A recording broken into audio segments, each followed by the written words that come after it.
ఇక ఆత్మకూరు నియోజకవర్గంలో స్థానిక ఇన్ఛార్జి అదేవిధంగా మేకపాటి విక్రమ్ రెడ్డి ఆదేశాల మేరకు పరిశీలకులు పేర్నాటి కోటేశ్వర రెడ్డి అదేవిధంగా సుధాకర్ రెడ్డి ఆధ్వర్యంలో ఈరోజు ఇటు టీటీడీ బోర్డు చైర్మన్గా ఉన్న బీఆర్ నాయన్ వెంటనే బర్తరఫ్ చేయాలని చెప్పి భారీ స్థాయిలో ర్యాలీ నిర్వహించారు. అనంతరం మీడియాతో కూడా మాట్లాడారు.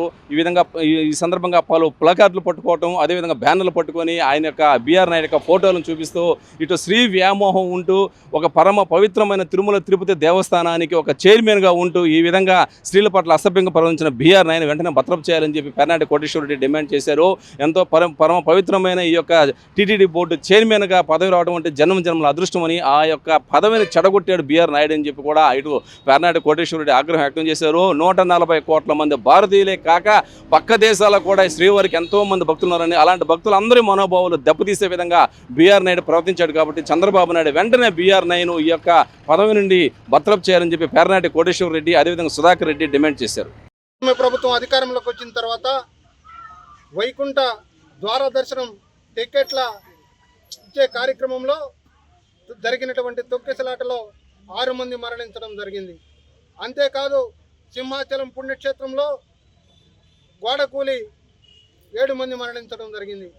అదేవిధంగా శ్రీకాకుళం జిల్లా కాశీబుగ్గలో కలియుగ దైవం వెంకటేశ్వర స్వామి దేవస్థానం యొక్క బ్రహ్మోత్సవాలలో జరిగినటువంటి తొక్కిసలాటలో 8 మంది మహిళలతో పాటు ఒక పసిబిడ్డ కూడా మరణించడం జరిగింది.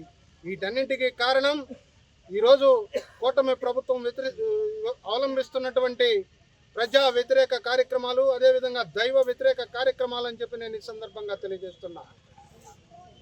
దైవభక్తి దేవుని పట్ల గౌరవం ఉన్నటువంటి వ్యక్తులకు గుడి చైర్మన్లో ఆ యొక్క ప్రసిద్ధి పుణ్యక్షేత్రాలకు చైర్మన్లుగా నియమిస్తే అక్కడ ఎలాంటి అపశృతులు జరగవని చెప్పి నేను ఈ సందర్భంగా తెలియజేస్తున్నా.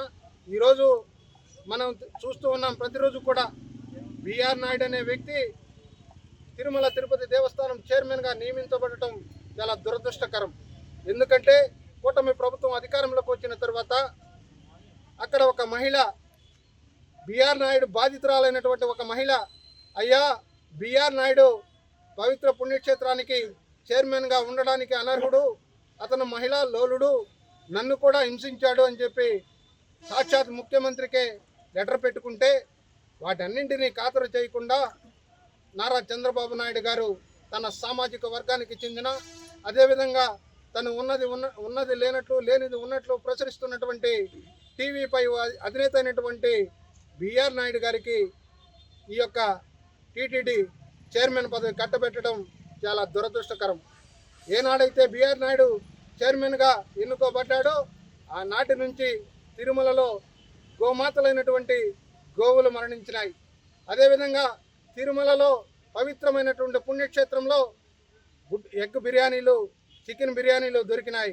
అంతేకాకుండా మందు బాటిళ్ళు కూడా దొరికినాయి. ఈ ఒక తర్వాత ఒకటి అనేక అపశృతులు జరుగుతూ ఉన్నాయి, అక్రమ కార్యక్రమాలు జరుగుతూ ఉన్నాయి. తిరుపతిలో కొవ్వుతో కలిగినటువంటి లడ్డు ఉందని చెప్పి ప్రచారం చేసినటువంటి వ్యక్తి మన బీఆర్ నాయుడు గారు. ఈరోజు ఈ ప్రపంచంలో ఉన్నటువంటి 120 కోట్ల ప్రజల యొక్క మనోభావాలను దెబ్బతినే విధంగా ఈ కూటమి ప్రభుత్వం వ్యవహరిస్తుందని చెప్పడంలో ఏమాత్రం సందేశం లేదు అని చెప్పి నేను ఈ సందర్భంగా తెలియజేస్తున్నా. మా డిమాండ్ ఒక్కటే, మా నాయకుడు ఒకటే చెప్పాడు, ఎవరైతే పవిత్ర పుణ్యక్షేత్రాన్ని అపవిత్రం చేశాడో శ్రీలోలుడైనటువంటి బీఆర్ నాయుడిని వెంటనే ఆ యొక్క చైర్మన్ పదవి నుంచి తొలగించాలి. తొలగించే వరకు మా రాష్ట్ర పార్టీ నాయకత్వం అయితేనేమి అన్ని నియోజకవర్గాల నాయకత్వాలు కూడా పోరాడుతుందని చెప్పి నేను ఈ సందర్భంగా తెలియజేస్తున్నా.